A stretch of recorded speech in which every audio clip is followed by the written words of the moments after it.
is America First with Sebastian Gorka.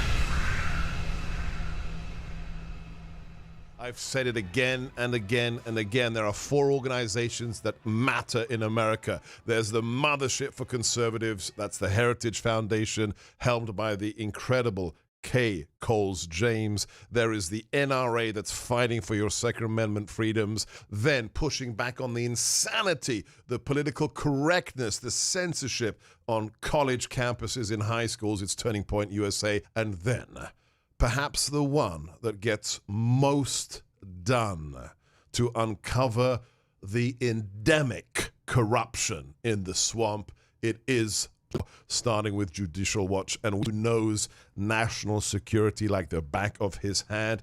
I consider him a friend. Chris Farrell, welcome to the studio. Thank you, Seb. Great to be with you.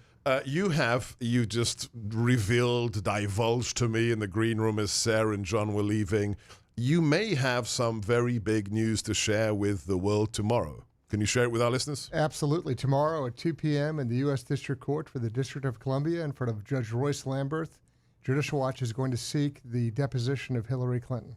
In what case? And this is with regard to her email server. The now 5-year-old legal case we've pursued. We've taken depositions, live depositions under oath of people like Cheryl Mills, Huma Abedin, other characters at the State Department.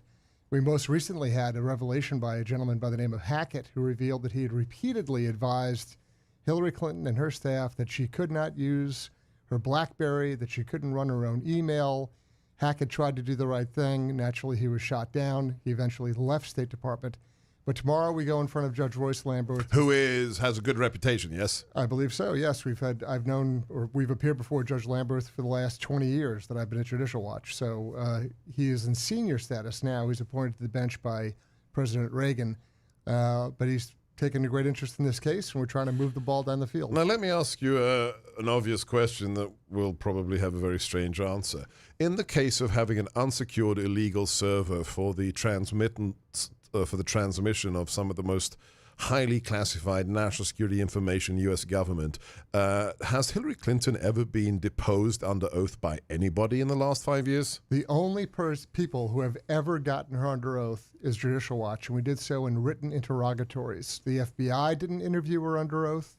No other law enforcement or intelligence security services interviewed her under oath. The only people to get her under oath is Judicial Watch. We did that in writing.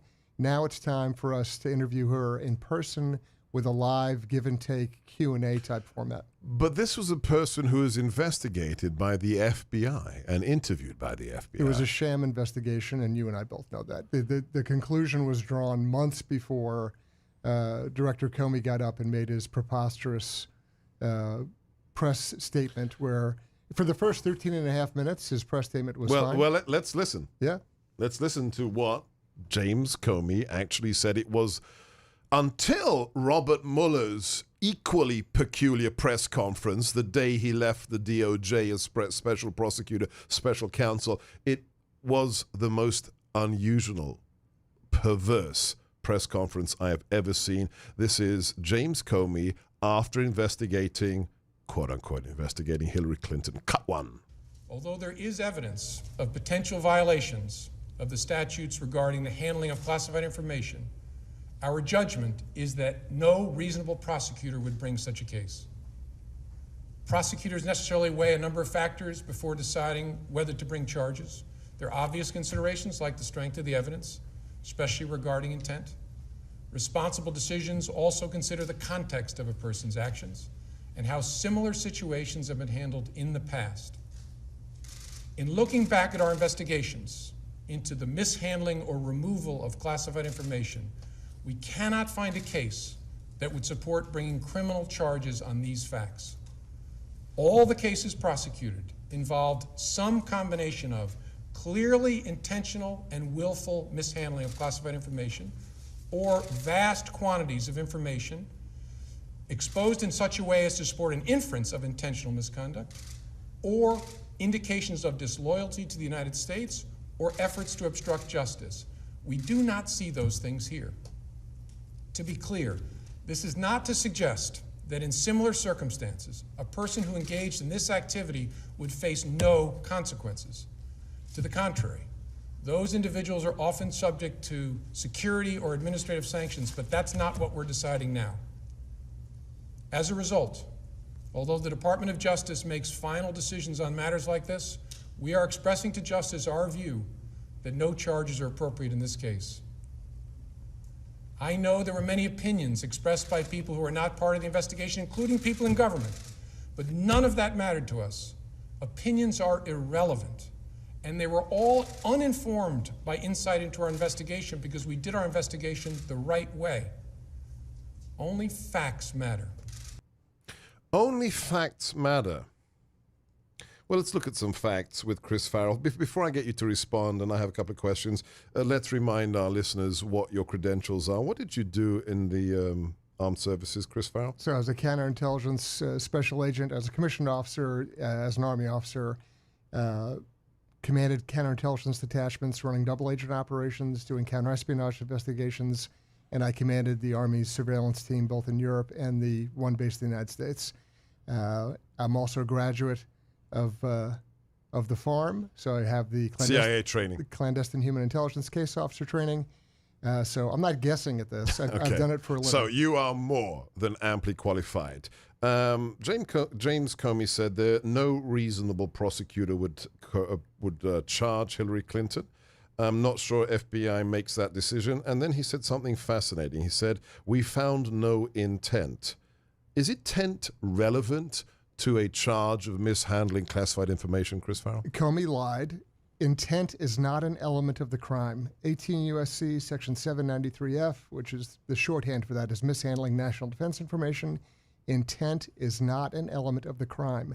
He's lying when he says that. If it were, that sailor who took a photograph inside a U.S. sub as a memento wouldn't be in the brig. Correct. The reason why intent is not an element of the crime is that the United States has suffered harm by the person's action. No one cares. Damage is done. They don't care what you think about it, what you feel.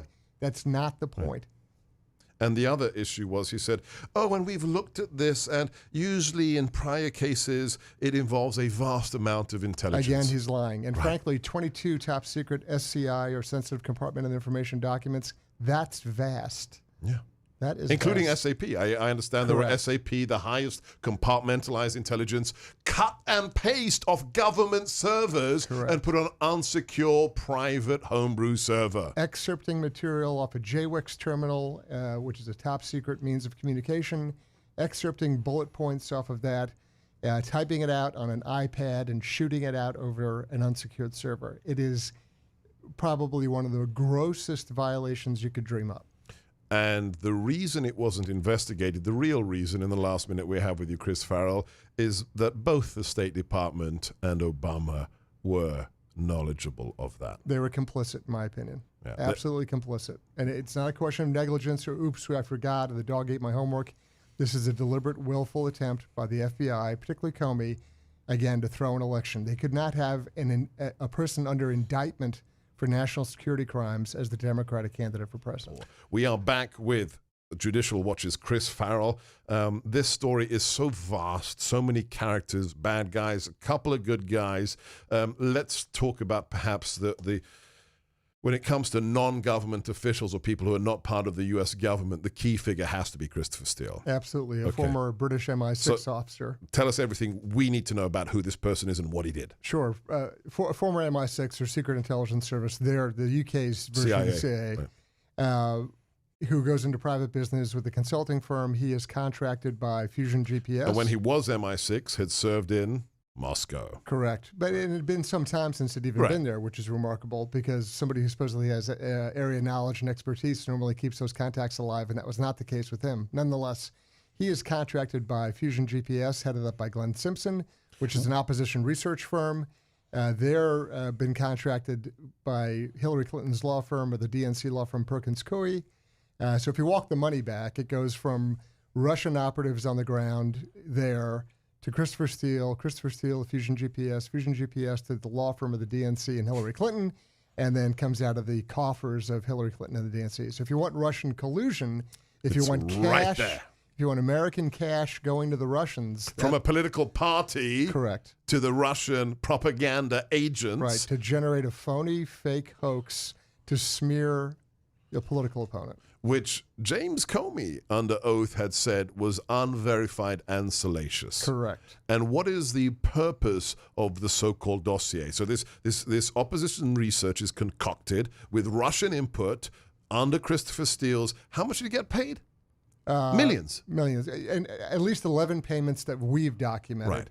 From the FBI as a confidential human source. But from the DNC and But from Hillary the yeah. and Fusion GPS, it's at least $12 million. Right, which means he's getting paid double for his It's great work product. if you can get it, right? Great work. You know, fictional research, and then you're getting the FBI and Hillary to pay for you. What is the purpose of the dossier, Chris? To smear the President of the United States, to destroy him as a candidate, to destroy the transition, and then once sworn as president, to unlawfully overthrow the outcome of an election and unseat a president. How is it used by the Obama DOJ and FBI? Well, you know, look. This is part of this seditious conspiracy, and that's why President Obama needs to be under oath. We'll get Hillary tomorrow, hopefully, but President Obama needs to be under oath. Let's stop here for a second, because a lot that. of people throw out treason and all this other stuff. Okay, sedition is when you are actively conspiring to undermine the government. Correct. It's beyond just sort of non-compliance or civil disobedience. This is an effort to destabilize the lawfully elected government of the United States. It's much more sinister. It's much more dangerous. It's insidious. I mean, this is a clandestine effort to destabilize and to unseat a lawfully elected government. It's a crime. So this propaganda package is taken by DOJ, FBI. It's signed off at the highest level, including, I think, McCabe and Rosenstein. Correct. To acquire a warrant. Correct. FISA warrants against, among others, Carter Page and Papadopoulos. But realize in the meanwhile, Christopher Steele is going around shopping this information. He's giving it to journalists, Yahoo News, Senator McCain, Senator McCain staffer. So this is an effort to spread it around, smear it around as much as humanly possible to create as much sort of a whisper campaign, a hallway. Psst, psst, psst, did you hear? To build momentum, right? To build a drumbeat within Washington, D.C. that, hey, this is horrible and we have the goods on Trump. It's a complete fiction, right? It's a total lie. But a hell of a lot of money and effort was put into it, that's for sure. And then the wrong guy wins. Correct. Donald Trump wins. Right. So they need what? They need a plan B. Exactly. And so in that case, we shift over to the world of Bruce Orr and his wife, Nellie Orr. Oh, okay. This is essential. Talk to us about who is Bruce Orr and what is this thing 302s? Right. So a 302 is an FBI. So it's like an investigative memorandum for records. So the notes you take after an interview, an Correct. investigation. Correct. So the FBI conducts an interview. The agents take their own notes. That's great. They go back to the office. They're supposed to, within 24 to 48 hours, generate a report. Right. The Orr 302s are written 1 week, 2 weeks, 3 weeks after the fact, and then not posted to the file for 3-4 weeks after the fact. Right. So they're writing this looking for 20/20 hindsight, and they're papering up historically something that happened weeks, months ago. Right. And so that's part of the also kind of a CYA maneuver.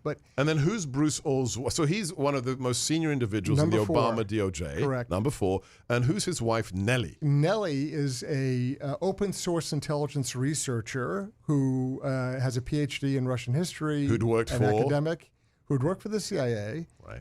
Their overt open source arm as a contractor, I believe. She works for Fusion GPS, Glenn Simpson. And she's compiling information and doing spreadsheets on open source press reports, rumors, rumor intelligence. Right, rumor. And then, of course, the Steele dossier. She's feeding this information to her husband. And now, look, the Department of Justice has a very rigid hierarchy. And when you have the guy who's the number 4 person at the Justice Department in charge of Organized Crime Drug Enforcement Task Force, OCDEF, they call it. It's all the drug trafficking cartel stuff. He's going across 2 or 3 lanes and briefing down into the FBI. On an issue that has nothing to do with his job. Correct, but it's all stuff his wife is feeding to him. And then at one point... So he's peddling opposition research from a private company where his wife works across another lane in his agency because he wants to hurt Donald Trump. Correct. And at one point, he even gives the FBI a thumb drive of all of his wife's work, except They stripped the header, the top and tail. letterhead off the thing saying Fusion GPS. They just give them the narrative text. Oh my gosh, how did we get to the end of that segment? It was fast. That's crazy. A lot of good info. Yeah, because you're Chris Farrell and you work for Judicial Watch. One of the most disturbing aspects of Obamagate is the willful decision by actors at the top of the intelligence community who knew the constitutional restrictions on spying on Americans and who decided to game the Constitution by originating their counterintelligence operations abroad. I thought we had a special relationship with the UK, Chris Farrell. Has it been abused of late? You have hit the nail on the head. This is so important for listeners to understand.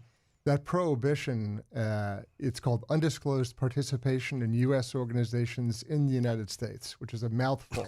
But basically it means that law enforcement and intelligence, when it comes to counterintelligence or terrorism matters, that the government can't send agents in to penetrate political organizations. This is the blowback from COINTELPRO, all the FBI operations, Garden Plot, the domestic stuff in the 60s. Correct. And so they said, look, the case in point was the FBI convinced the Army to send Army counterintelligence agents in to penetrate Students for Democratic Society. That was SDS. That was the hook. Right. And so there was sort of a hangover from that experience, which was this prohibition on doing it.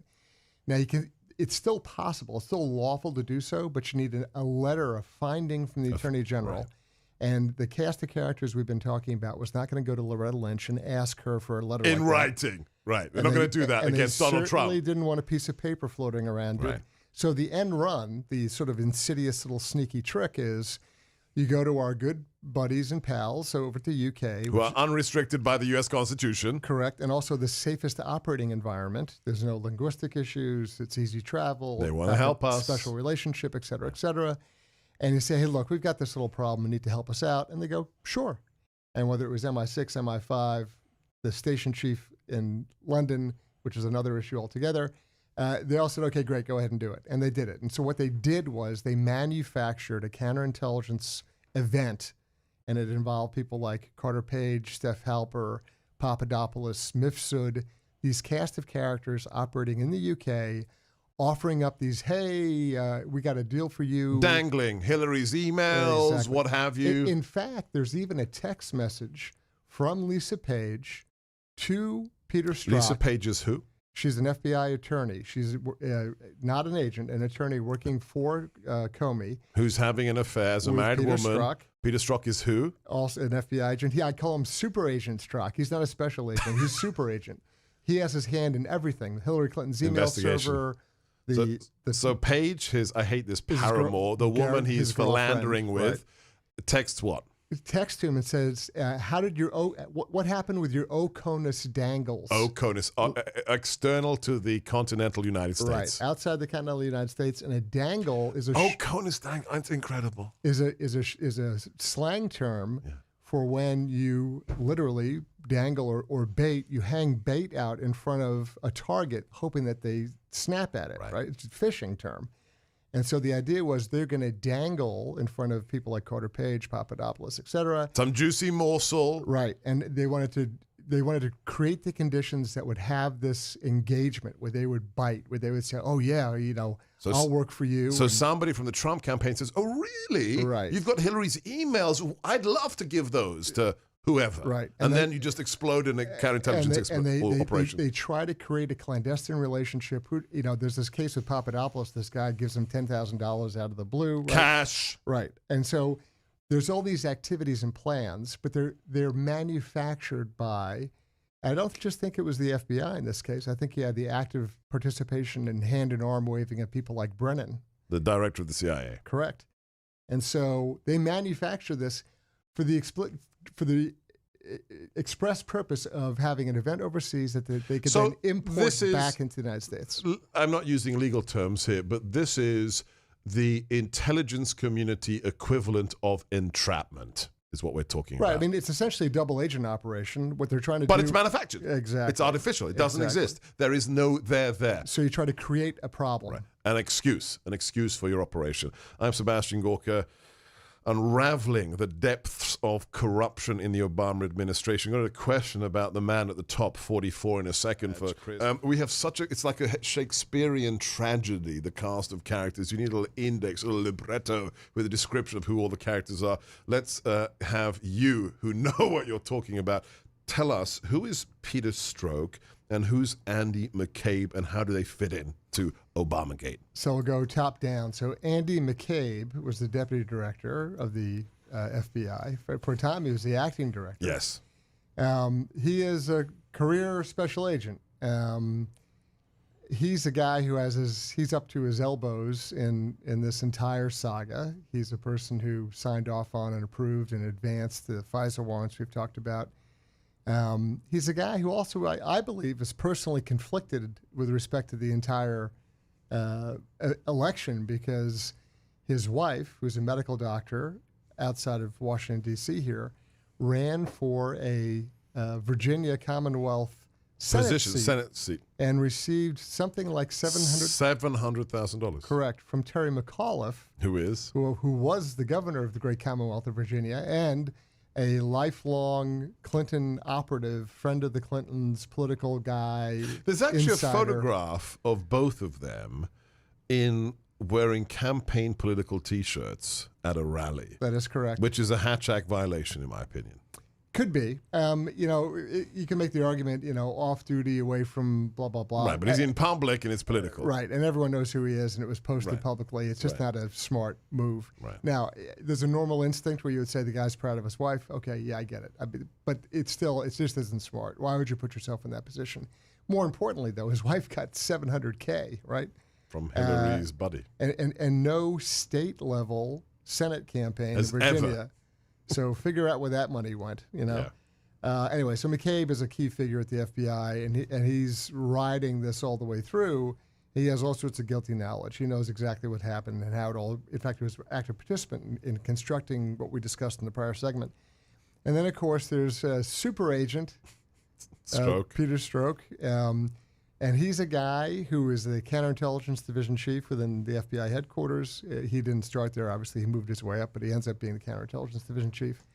And he's a key player in all of this. And you'll remember his incredibly condescending, smug, snarky testimony in front of the Congress. I don't think I've ever seen anybody as arrogant in front of the House or Senate. Self-righteous as can be. And he famously quoted a few things. He texted to his girlfriend, Lisa Page, who we mentioned earlier, that he was in a Walmart in Southern Virginia and that he could smell the Trump voters. Right. He's the guy with the famous, Hillary should win 100 million to 0, or he has text messages that are loaded with venomous vitriol against President Trump. Right. So the notion that he could in any way be some sort of impartial, just the facts, ma'am, dragnet detective kind of person doesn't pass a giggle test. There's no way in hell. What else doesn't pass the giggle test? And we can talk about these texts as well that have been unearthed.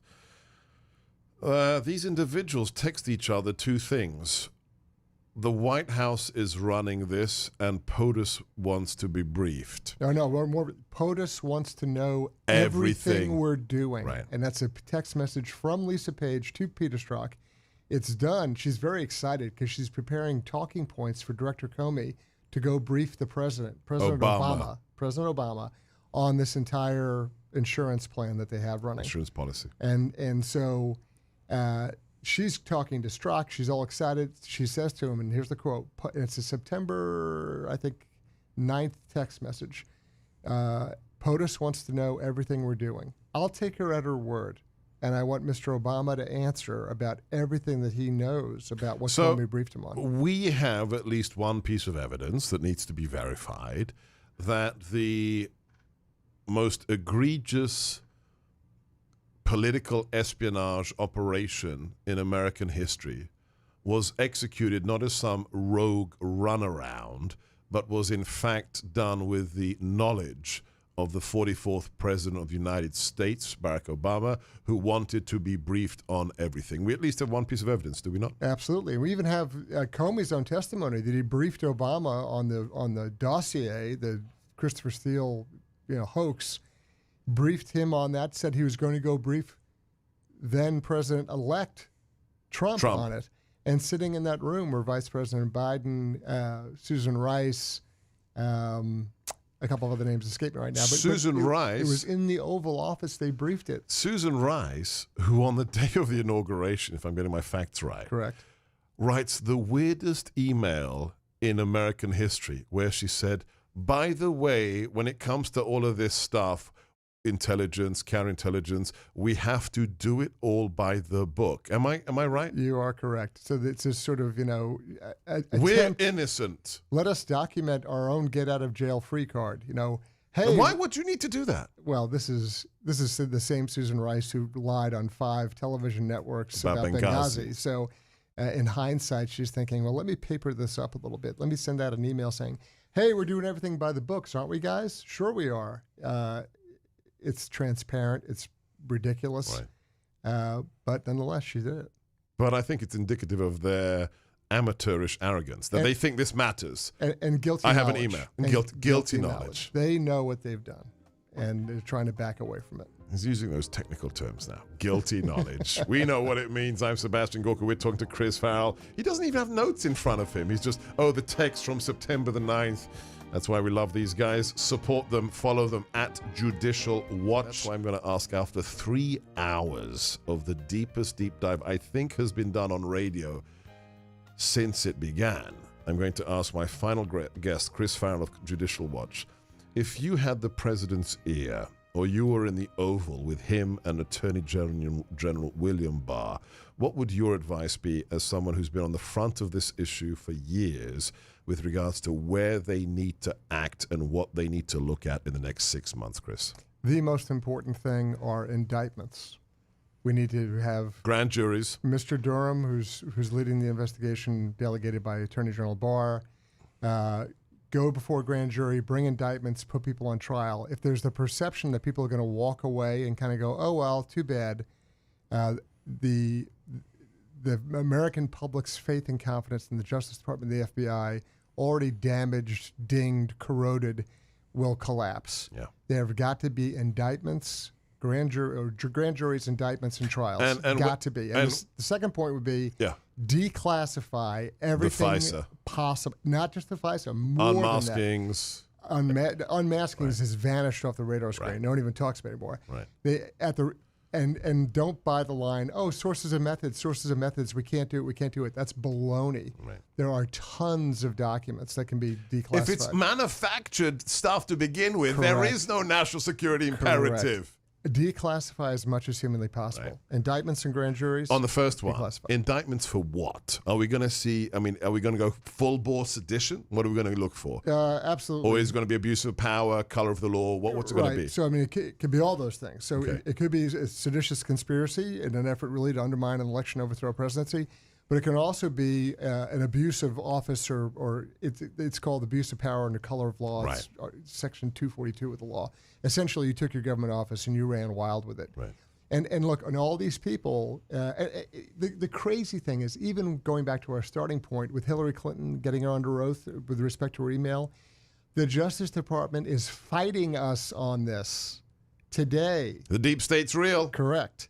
And so all these situations, a lot of this is discretionary stroke of the pen stuff. A lot of these records and documents be done right now. Stroke of the pen release. Do you have a good feeling about AG Barr and Durham? I do. America First